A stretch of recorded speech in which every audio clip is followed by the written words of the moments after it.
Ce soir, en dépit d'une affiche qui annonce de la magie, ce n'est pas à une succession de tours auxquels assistent les spectateurs. Ni trucs, ni ficelles sur scène, mais un artiste dont la mémoire travaille à plein régime. Bonsoir mesdames, bonsoir messieurs. L'idée m'est venue en voyant un artiste de scène, un magicien, un mentaliste. Ce sont ces artistes-là qui proposent parfois ponctuellement une expérience de mémoire. Donc j'en ai vu un présenter une expérience de mémoire il y a une petite vingtaine d'années. Et en voyant l'impact que ça a fait sur moi, je me suis dit, c'est ça que je veux faire. Et donc ça fait une vingtaine d'années que je pratique la mnémotechnie, que je m'entraîne.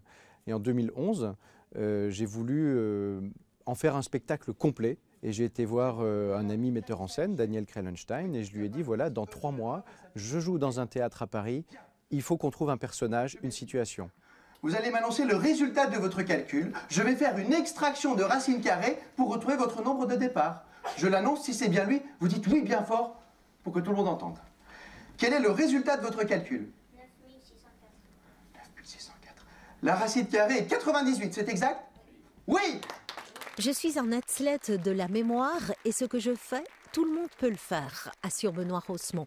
Et l'artiste de dévoiler son truc s'entraînait encore et encore. On s'entraîne à chaque fois qu'on rencontre une personne nouvelle en se forçant pour retenir son nom, même si c'est quelqu'un qu'on ne reverra plus jamais. Ça devient un entraînement. Si on va faire des courses, au lieu d'écrire sa liste des courses sur un petit papier, on peut la confier à sa mémoire, on est tout à fait à même de le faire.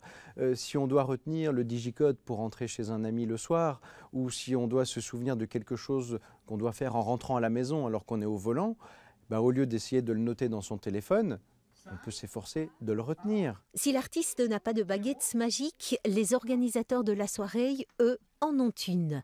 Le spectacle est organisé au bénéfice d'une ASBL locale, Le Toit, qui vient en aide aux plus démunis du plateau de Herve. Et ici, comme ailleurs, ils sont de plus en plus nombreux. 67? Oui!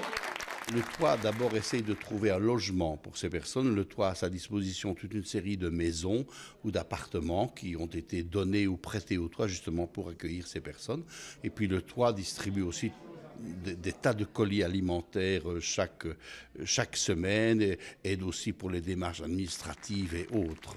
Au début de son spectacle, Benoît Rosemont avait annoncé une brève conférence de 13 minutes et 57 secondes. Son spectacle de mnémotechnie a tenu en haleine les spectateurs pendant 1h30. Et ça, n'est-ce pas déjà de la magie? Catherine, c'est Benoît Rosemont.